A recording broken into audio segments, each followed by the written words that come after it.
Practical number 3 आपण करतोय. तर फ्रिक्वेन्सी होपिंग स्प्रेड स्पेक्ट्रम आपण काय करतोय तर फ्रिक्वेन्सीला चेंज करतोय. कशाच्या अकॉर्डिंग? पी-एन सिक्वेन्स आणि पॅटर्नच्या अकॉर्डिंग. यांच्या बीट्स जे चेंज होणार आहेत, बीटचे कॉम्बिनेशन, त्याच्या अकॉर्डिंग आपलं आउटपुट, जी आउटपुटची फ्रिक्वेन्सी ती चेंज होते. तर आपण फर्स्ट यामध्ये पी-एन सिक्वेन्स हा एक इनपुट आहे आणि पॅटर्न एक इनपुट आहे. तर यामध्ये काय करायचं आपल्याला, तर अगोदर पी-एन सिक्वेन्स हा 1 ला ठेवायचा आहे.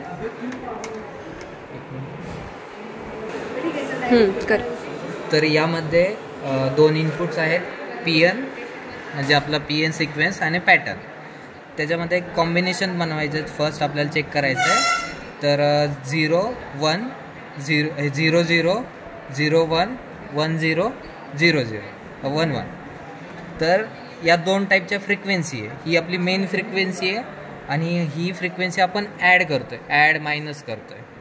तर जेव्हा 0 0 असेल तर मेन फ्रिक्वेन्सीमध्ये जी DF आहे, डिफ्लेक्टिंग फ्रिक्वेन्सी आहे, ती काय होणार?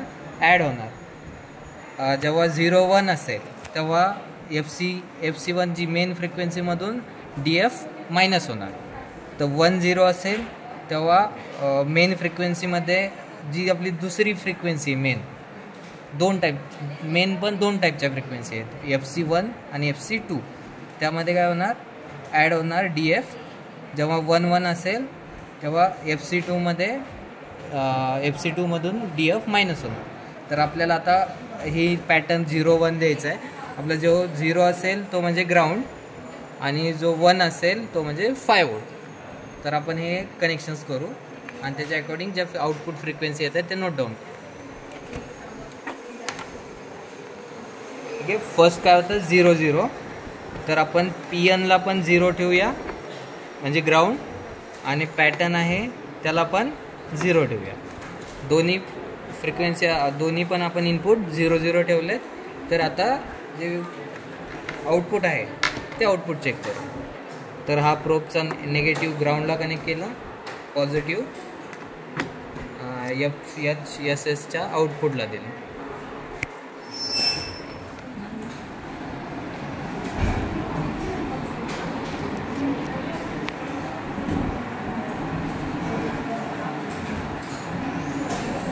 ही फ्रिक्वेन्सी येते आहे की 2.14.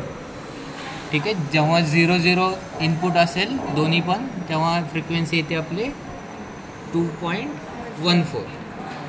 ठीक आहे. आता नेक्स्ट काय आहे? 0 1. तर पॅटर्नला काय करायचं? 0 ठेवायचं आणि जो पी-एन आहे, पी-एनला 0 ठेवायचं आणि जो पॅटर्न आहे त्याला 1 करूया. ठीक आहे. पॅटर्न आहे, पॅटर्नचं आउटपुट 1 ला दिलं. त्यानंतर फ्रिक्वेन्सी चेक करू. तर फ्रिक्वेन्सी काय येत आहे?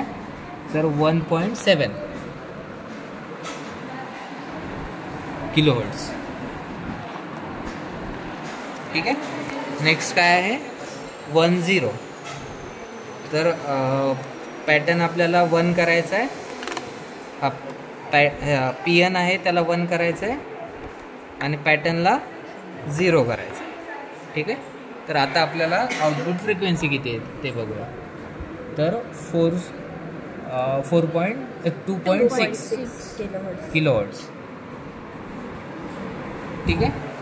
त्यानंतर नेक्स्ट 1 1. दोन्ही पण आउटपुट आपल्याला जे इनपुट आहेत ते 1 1 केले, तेव्हा आपल्याला फ्रिक्वेन्सी मेजर करायची. ठीक आहे. तर फ्रिक्वेन्सी 2.24. ठीक आहे. तर हे झाले आपले सेपरेट आउटपुट्स, जे आपण सेपरेट बीटसोबत कॉम्बिनेशन्स करून आउटपुट काय येतं ते पाहिलं. आता नेक्स्ट पार्ट आहे आपला की पॅटर्न, आणि पॅटर्न जो जनरेट होणार आहे आणि जो आपला पॅटर्न आहे आणि पी-एन सिक्वेन्स, हे जे यांचं कॉम्बिनेशन जेव्हा होणार आहे ते ही फ्रिक्वेन्सी आहे, ती चेंज होत राहणार. पण दोन्हींचं एका इन्स्टंटला किती असणार आहे त्याच्या अकॉर्डिंग हे या 4 इंचचं कॉम्बिनेशन करून आउटपुट येईल. ठीक आहे. तर आता फायनल आउटपुट बघण्या अगोदर आपण काय करू की पॅटर्न काय आहे आणि PN सिक्वेन्स काय आहे ते चेक करून घेऊया. तर त्यासाठी जे प्रोबचं नेगेटिव्हवाला पार्ट आहे तो इथे कनेक्ट केला आणि PN हे पॅटर्न आहे त्याचा P1 आपण एकच चेक करू. तर पॅटर्न काय येतोय की 1000. ठीक आहे. तर 1000 हा आपला पॅटर्न आहे आणि आता PN सिक्वेन्स चेक करूया. तर PN सिक्वेन्स आहे 0 1 0 1 1 0 0 1 त्यानंतर 000.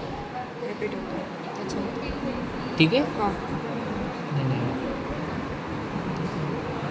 0 0 1 0 1 1 0 0 1 0 0. ठीक आहे. आपला हा आहे आपला पॅटर्न. ठीक आहे. आपण पॅटर्न आणि PN सिक्वेन्स लिहून घेतला. पॅटर्न आहे 0 1 0 0 1 1 0 आणि हा आपला पॅटर्न आहे. ठीक आहे. तर आता काय होणार की जे आपण फ्रिक्वेन्सी इथे कॅल्क्युलेट केल्या होत्या की 0 0 असेल तेव्हा काय फ्रिक्वेन्सी येते आहे, 1 0 असेल तेव्हा काय होतं आहे, परत 1 1 0 असेल तर, 1 1 असेल तर. ठीक आहे. तर आपण चेक करूया आता. हा 0 आणि हा 1, हा 0 आणि हा 1 म्हणजे पॅटर्न आणि हे. तर हा 0 आणि 1, 0 1ला काय आहे तर 1.7. ठीक आहे. तर या बीटला काय आउटपुट यायला पाहिजे 1.7. ठीक आहे.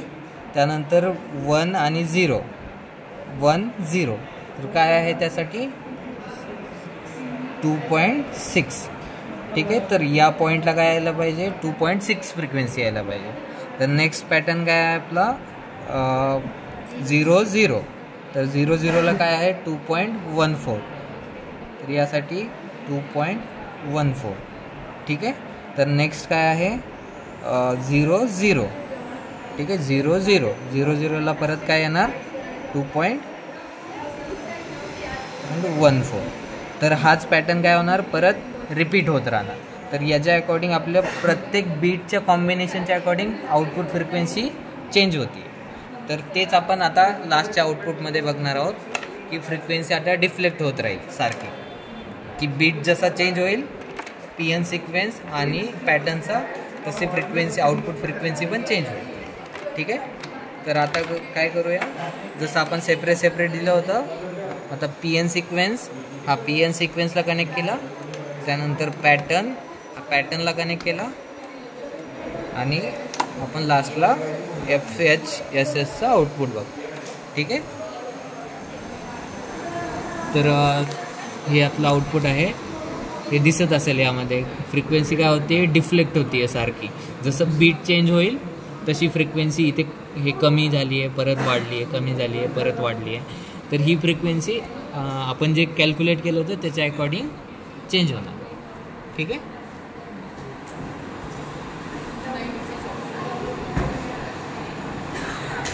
हा झाला आपला ट्रान्समीटर पार्ट. तर आता आपण काय करूया रिसिव्हर पार्टकडे जाऊया. तर रिसिव्हर पार्टमध्ये बघू शकताय एक रिसिव्हर इनपुट आहे आणि दुसरा आहे लोकली जनरेटेड पॅटर्न. तर आपल्याला पॅटर्नला कॅन्सल करायचा होता, जो हे PN सिक्वेन्सला कॅन्सल करायचा, फक्त पॅटर्न पाहिजे. तर PN सिक्वेन्सला आपण परत इथे देणार. PN सिक्वेन्सला एक मिनिट PN सिक्वेन्सला दिला.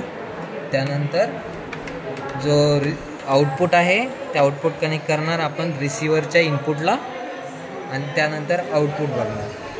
ठीक आहे. तर हे आपलं आउटपुट आहे.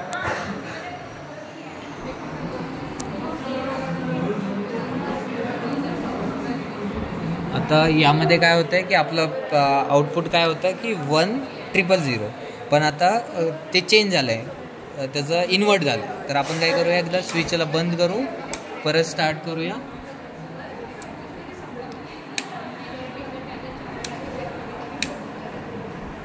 हां. तर आता बघा आउटपुट बघू शकता.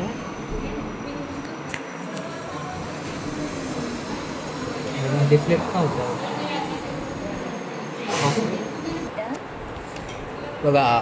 अगोदर आपल्याला आउटपुट वेगळं येत होतं, कारण की जो आपला फ्रिक्वेन्सी इनपुटला फ्रिक्वेन्सी दिली होती ती प्रॉपर नव्हती. तर त्याला आता ॲडजस्ट केलं आहे, तर हा आउटपुट येतं. ठीक आहे.